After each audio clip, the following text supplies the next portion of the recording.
Hai, Assalamualaikum dan salam sejahtera kepada semua. So, hari ini cikgu akan masuk bab 5 iaitu ungkapan algebra dan kita akan pergi kepada subtopik 5.1 pemboleh ubah dan juga ungkapan algebra. Okey, sebelum tu kita kena tahu dululah apa itu pemboleh ubah. Okey, pemboleh ubah ini adalah suatu kuantiti yang tidak diketahui nilainya. Kita tak tahu nilai.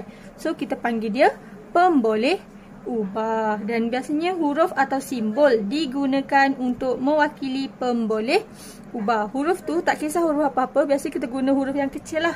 Okey, kita boleh guna huruf kan. So huruf tu biasanya kita buat A ke, B ke, C ke, D ke sampailah Z. Dia tak kisah apa-apa huruf asalkan huruf tu adalah huruf yang kecil. Kita boleh gantikan dia sebagai huruf lah. Dan digunakan untuk menunjukkan kuantiti yang dapat dikira atau diukur. Maksudnya pemboleh ubah ni kita gantikan dia sebab untuk menunjukkan kuantiti tu boleh dikira atau diukur. Okey, so kita tengok contoh soalan dulu Okey, yang ni yang pertama adalah untuk mengenal pasti pemboleh ubah. Okey, contoh soalan sini. Situasi yang pertama. Yang ni cikgu ambil dalam soalan dalam buku Galus tau. Okey. So boleh rujuk buku Galus lah. Okey. So situasi yang pertama, umur Balkis pada 4 tahun yang lalu. Okey, umur Balkis pada 4 tahun yang lalu. So pemboleh ubah dia dekat sini adalah ataupun kata kunci dia dekat sini adalah umur. Okey, umur. Jadi dekat sini pemboleh ubah dia adalah umur lah. Macam tu je. Okey, umur. Okey. So nilai tetap atau nilai yang berubah. Kat sini kita nampak umur. Umur adalah suatu nilai yang tetap. Okey, suatu nilai yang tetap. Macam tu. Okey.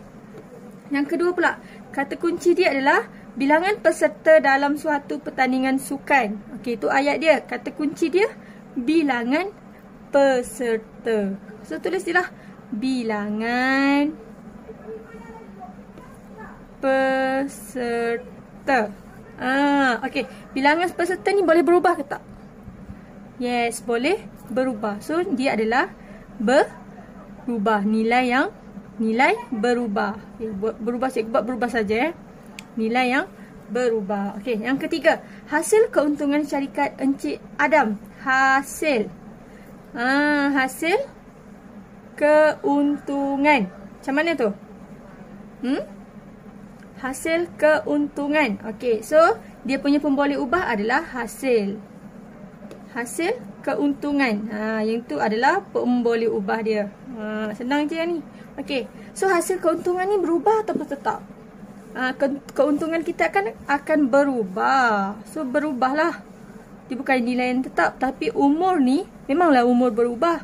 Tapi untuk setiap tahun tu umur akan jadi, kalau 2013 awak lahir tahun pada umur 2020, umur tu akan tetap. So tu maksud dia, nilai dia tetap. Okey. Okey, kita pergi pula kepada contoh soalan yang bukan contoh lagi Okey, so tadi kita dah kenal pemboleh ubah. Sekarang ni kita nak menentukan ungkapan algebra. Okey, untuk ungkapan algebra dia melibatkan nombor, sebutan algebra dan tanda operasi seperti tambah, tolak, darab dan bahagi.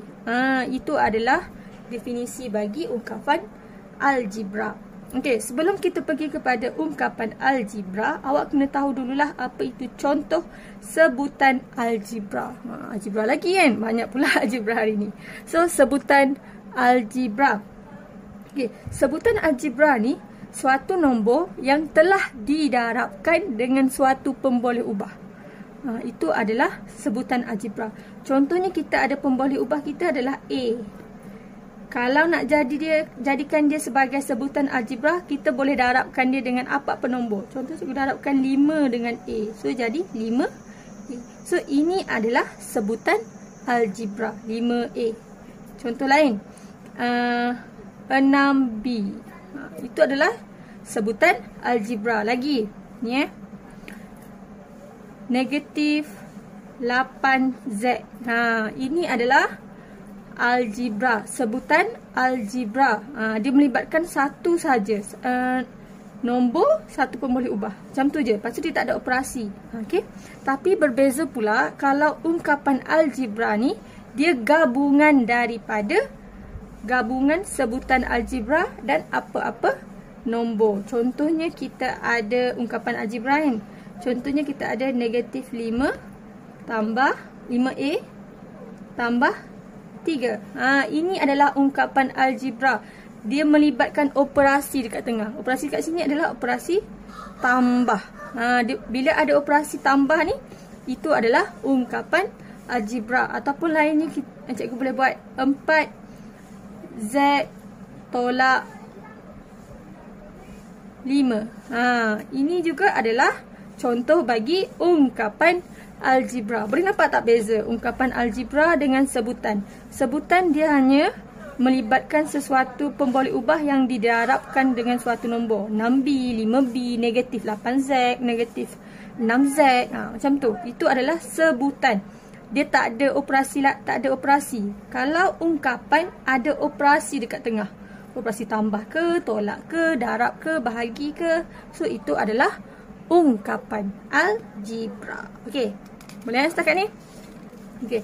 Bila dah kenal sebutan dan ungkapan tadi tu, sekarang kita nak menulis ungkapan algebra. Kita nak menulis ungkapan algebra. Yang ni cikgu ambil dalam buku galus juga. Okey. So tengok sini Kita nak tulis jawapan bagi ungkapan algebra. Kita nak tulis jawapan daripada ayat. Dia bagi ayat panjang-panjang macam ni. Dia minta kita tulis jadikan dia sebagai ungkapan algebra. Lihat ni. Tambah 10 kepada Y. Kepada siapa? Tengok belakang. Kepada Y. Kepada Y maksudnya Y tu kat depan. Tambah 10 kepada Y. So Y dekat depan. Y tambah. So tambahlah. Tambah berapa? 10. So tulis Y tambah 10. Dah dapat. Dah dapat 1. Okey. Yang kedua. Tolak 8 daripada 2Z. Daripada. Tengok kata kunci. Tadi kata kunci dia kepada Y. Yang ni tolak 8 daripada 2Z. So 2Z dekat depan dah. 2Z. Simbol apa dekat tengah? Dia cakap tolak. So kita tolak lah. Tolak berapa? 8. So 2Z tolak 8. Dah siap. Macam tu je ungkapan algebra kita. Okey. Nombor 3. Hasil darab M dan P ditolak dengan 4. Hasil darab. Hasil. So maksudnya ni hasil darab M dan P. M dan P ni didarabkan. So tulis je lah. MP. Perlu tak tulis M darab P? Tak perlu. Kita dah faham tau. Kalau ungkapan algebra ni, kita dah faham dah. Kalau kita tulis MP ni maksudnya M darab P. So tak perlu tulis darab kat tengah tu. Tulis je MP tolak berapa ni? Ditolak dengan 4. MP tolak 4. Okey, last one. 4. Kasyaf mempunyai 10 biji mangga. Okey, kita highlightkan kata kunci dia. 10 biji mangga. Dia membeli X biji mangga lagi di pasar tani. Mula-mula dia ada 10 biji. Lepas tu dia beli lagi X biji. Okey, nilai mangga dia akan bertambah atau berkurang? So akan bertambah kan? Dia beli lagi. So akan bertambah. So bila bertambah, mula-mula 10 biji. Dia beli 10 mula-mula kan? So tulis 10. Tambah berapa? Tambah X biji. So tulis X je lah. X. So dapatlah 10 tambah X. Ungkapan algebra dia. Boleh tak setakat ni? Okey, cikgu nak awak siapkan latihan dalam buku Galus muka surat 40. Okey, thank you class. Bye.